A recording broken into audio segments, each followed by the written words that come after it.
8 ವರ್ಷ ಪ್ರೀತಿ ಮಾಡಿ ಯುವತಿಗೆ ಕೈ ಕೊಟ್ಟ ಪ್ರಿಯಕರ ತನ್ನನ್ನು ಮದುವೆ ಮಾಡಿಕೊಳ್ಳುವಂತೆ ಯುವತಿಯ ಪಟ್ಟು. 8 ವರ್ಷ ಸತತವಾಗಿ ಪ್ರೀತಿಸಿ ಯುವತಿಗೆ ಕೈ ಕೊಟ್ಟಿದ್ದಾನೆ ಪ್ರಿಯಕರ. ಈಗ ನನ್ನನ್ನೇ ನೀನು ಮದುವೆ ಮಾಡ್ಕೋಬೇಕು ಅಂತ ಯುವತಿ ಪಟ್ಟನ್ನ ಹಿಡಿದಿದ್ದಾಳೆ. ಬೇರೆ ಹುಡುಗಿಯ ಜೊತೆ ಮದುವೆಗೆ ಪ್ರಿಯಕರ ಮುಂದಾಗಿದ್ದ. ಈ ವಿಷಯ ಯುವತಿಗೆ ಗೊತ್ತಾಗಿದೆ. ವಿಷಯ ತಿಳಿದು ಪ್ರಿಯಕರನ ಮನೆ ಮುಂದೆಯೇ ಬಂದು ಧರಣಿಯನ್ನ ಕೂತಿದ್ದಾಳೆ ಯುವತಿ. ಈ ಘಟನೆ ನಡೆದಿರೋದು ಮಂಡ್ಯ ಜಿಲ್ಲೆಯ ಮಳವಳ್ಳಿ ತಾಲೂಕಿನ ಬಳ್ಳಗೆರೆ ಗ್ರಾಮದಲ್ಲಿ. ನೇರವಾಗಿ ಸತತ 8 ವರ್ಷಗಳ ಕಾಲ ಪ್ರೀತಿಸಿ ಯುವತಿಗೆ ಕೈ ಕೊಟ್ಟಿದ್ದಾನೆ ಪ್ರಿಯಕರ. ಈಗ ಬೇರೆ ಹುಡುಗಿನ ಮದುವೆ ಮಾಡ್ಕೊಳ್ಳಿಕ್ಕೆ ಮುಂದಾಗಿದ್ದಾನೆ. ಇದನ್ನ ಅರ್ಥಂತ ಯುವತಿ ಈಗ ಪ್ರಿಯಕರನ ಮನೆ ಮುಂದೆ ಕೂತು ಧರಣಿಯನ್ನ ಮಾಡ್ತಾ ಇದ್ದಾಳೆ, ತನ್ನನ್ನೇ ಮದುವೆ ಮಾಡ್ಕೋಬೇಕು ಅಂತ. ನೋಡ್ತಾ ಇದ್ದೀವಿ ಒಂದು ಕಡೆ ಫೋಟೋ. ಪ್ರಿಯಕರ ಮಂಜು BR, ಈತನೇ ಮೋಸ ಮಾಡಿದಂಥ ಯುವಕ. ಮಂಡ್ಯ ಜಿಲ್ಲೆ ಮಳವಳ್ಳಿ ತಾಲೂಕಿನ ಬಳ್ಳಗೆರೆ ಗ್ರಾಮದಲ್ಲಿ ಈ ಘಟನೆ ನಡೆದಿದೆ. 8 ವರ್ಷ ಪ್ರೀತಿ ಮಾಡಿ ಯುವತಿಗೆ ಕೈ ಕೊಟ್ಟಿದ್ದಾನೆ ಪ್ರಿಯಕರ. ಬೇರೆ ಹುಡುಗಿನ ಮದುವೆ ಮಾಡ್ಕೊಳ್ಳಿಕ್ಕೆ ಮುಂದಾಗ್ತಾ ಇದ್ದ. ಈ ವಿಷಯವನ್ನು ಅರ್ಥಂತ ಯುವತಿ ಈಗ ಪ್ರಿಯಕರನ ಮನೆ ಮುಂದೆ ಬಂದು ಕುಳಿತು ಧರಣಿಯನ್ನ ಮಾಡ್ತಾ ಇದ್ದಾಳೆ. ನನ್ನನ್ನೇ ಮದುವೆ ಮಾಡ್ಕೋಬೇಕು ನೀನು ಅನ್ನೋ ಒಂದು ಬೇಡಿಕೆಯನ್ನು ಇಟ್ಟು.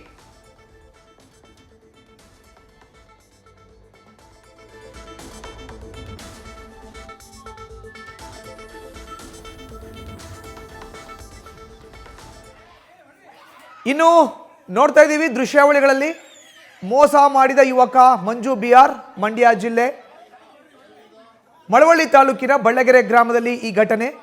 ಅದೇ ಗ್ರಾಮದವರು. ಇನ್ನೊಂದು ಕಡೆ ಯುವತಿ ಪ್ರತಿಭಟನೆಯನ್ನ ಮಾಡ್ತಾನೆ ಪ್ರಿಯಕರನ ಮನೆಯ ಮುಂದೆ ಕುಳಿತು. ಇನ್ನೊಂದು ಕಡೆ ಆಗ್ತಾ ಇರುವಂತ ಗಲಾಟೆಯನ್ನು ನೋಡ್ತಾ ಇದ್ದೀವಿ.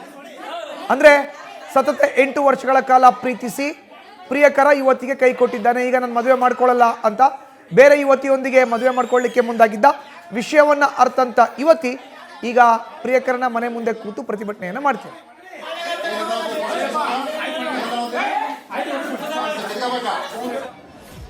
ಮಂಜುವಿನ ಅಣ್ಣನ ಸ್ನೇಹಿತರಾದಂತಹ ರವಿಕಿರಣ್ ಅಂತಕ್ಕಂಥವ್ರು ಚಂದ್ರ ಲೇಔಟ್ ಅಲ್ಲಿ ನಾನು ಮಾತಾಡಿ ಒಪ್ಪಿಸ್ತೀನಿ, ಮನೇಲಿ ಹೋಗಿ ಮಾತಾಡ್ತೀನಿ ಅಂತ ಹೇಳಿ ಮಂಜುನ ಅಲ್ಲಿಂದ ಕರ್ಕೊಂಡು ಹೋಗ್ತಾರೆ. ಚಂದ್ರ ಲೇಔಟ್ ಇಂದ ಕರ್ಕೊಂಡು ಹೋದ್ರು. ಅದಾದ್ಮೇಲೆ ಬಂದು ಮಾತಾಡಿದ್ರ ಅಂತ ನಾನು ಕಾಲ್ ಮಾಡಿದಾಗ ಅವ್ರ ಮನೆಯಲ್ಲಿ ಅವ್ರ ಅಪ್ಪನ್ಗೆ ಹೇಳ್ದೆ ನಾನು. ಅವ್ರಪ್ಪ ಅದು ಅವನಿಷ್ಟ, ಅವನೇನಾದ್ರೂ ಮಾಡ್ಕೊಳ್ಳಿದ್ರೆ ಮನೆ ಕಾಲ ಹಾಕೋದ್ ಬೇಡ ಅಂತ ಹೇಳಿದ್ರು ಕಣಮ್ಮ ಅಂತ ಅಂದ್ರು. ಅದಾದ್ಮೇಲೆ ಅವ್ರ ಅಣ್ಣನ ಜೊತೆ ಮಾತಾಡಿದ್ರ ಅಂತ ನಾನು ಕೇಳಿದಾಗ ಅವ್ರ ಅಣ್ಣ ಅಂದ್ರಂತೆ, ನೋಡು ಮದ್ವೆ ಅನ್ನೋದು ಒಂದು ಆಪ್ಷನ್ ಬಿಟ್ಟು ಬೇರೆ ಏನಾದ್ರು ಆಪ್ಷನ್ ಇದ್ರೆ ಹೇಳು ಅಂತ ರವಿಕಿರಣ್ ಜೊತೆ ಹೇಳಿದ್ರಂತೆ. ಆತರ ಅವರು ನನ್ಗೆ ಹೇಳಿದ್ರು, ಅವ್ರ ಅಣ್ಣ ಈ ತರ ಮಾತಾಡಿರೋದು ನನ್ಗೆ ಬೇಜಾರಾಯ್ತು, ಒಂದು ಹುಡುಗಿ ಬಗ್ಗೆ ಈ ತರ ಮಾತಾಡಿದ್ದಾರೆ ಅಂತ ಹೇಳಿ. ಅದಾದ್ಮೇಲೆ ಬಳ್ಳಗೆರೆಲು ನಾವು ನಂಜನಗೂಡು ರಾಜಪ್ಪನ ಮಗ ಅನ್ನೋ ಹುಡುಗನ ಇಷ್ಟಪಟ್ಟವಳೆ. ಇಷ್ಟಪಟ್ಟು ನಮಗೆ ವಿಷಯ ಗೊತ್ತಿರಲಿಲ್ಲ ಸರ್. ವಿಷಯ ನಮ್ಗೆ ಗೊತ್ತಿರಲಿಲ್ಲ. ಇವಾಗ ಒಂದು 5-6 ತಿಂಗಳಿಂದ ವಿಷಯ ಗೊತ್ತಾಯಿತು. ಗೊತ್ತಾದಮೇಲೆ ಇವರು ವಿಷಯ ಗೊತ್ತಾದಮೇಲೆ ಬಂದು ಬೆಂಗಳೂರಲ್ಲಿ ಮಾತಾಡ್ಕೊಂಡು ಬಂದರು.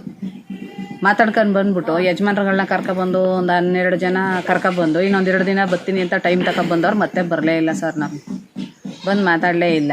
ಹಂಗಾಗಿ ನಾವು ಎಲ್ಲ ಕಡೆ ಕಂಪ್ಲೇಂಟ್ ಕೊಟ್ಟು ಎಲ್ಲೂ ಬರಲಿಲ್ಲ. ಮೊನ್ನೆ ಎಲ್ಲ ಹುಡುಗಿ ನೋಡೋಕೆ ಹೋಯ್ತವ್ರೆ ಅಂತಂದ್ರೆ ಅದಕ್ಕೆ ನಾವು ಬಂದೋ ಸರ್.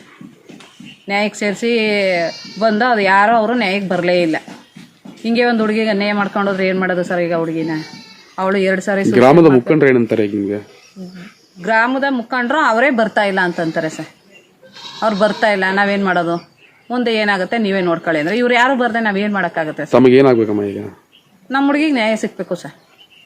ನಮ್ಮ ಹುಡುಗಿಗೆ ನ್ಯಾಯ ಸಿಗಬೇಕು. ಇವರು ಇಲ್ದಿರ ಅಪಪ್ರಚಾರ ಎಲ್ಲ ಕಡೆ ಮಾಡವ್ರೆ. ಆ ಹುಡುಗಿ ಮದುವೆ ಆಗಬೇಕು ಅವನ ಜೊತೆಗೆ. ನಾವು ನಿಲ್ಸೋದೇ ಇಲ್ಲ ಸರ್. ಅದು ಎಷ್ಟಾಗುತ್ತೆ ಆಗಲಿ. ನಾವು 5 ತಿಂಗಳಿಂದ ಕಾದಿದ್ದೀವಿ. ಅದೇನು ಪ್ರಯೋಜನ ಇಲ್ಲ. ಹೆಚ್ಚಿನ ಡೀಟೇಲ್ಸ್ ನಮ್ಮ ಪ್ರತಿನಿಧಿ ನಂದೀಶ್ ನೀಡ್ತಾರೆ. ನೇರ ಸಂಪರ್ಕಕ್ಕೆ ಜಾಯ್ನ್ ಆಗಿದ್ದಾರೆ. ನಂದೀಶ್, ಒಂದು ಕಡೆ ಯುವತಿ ಪ್ರತಿಭಟನೆ, ಮತ್ತೊಂದು ಕಡೆ ಯುವಕರ ಕುಟುಂಬದವರು ಒಪ್ತಾ ಇಲ್ಲ ಮದುವೆಗೆ. ಈಗ ಯುವತಿ ಕುಟುಂಬದವರು ಏನು ಹೇಳ್ತಾ ಇದ್ದಾರೆ ನಂದೀಶ್?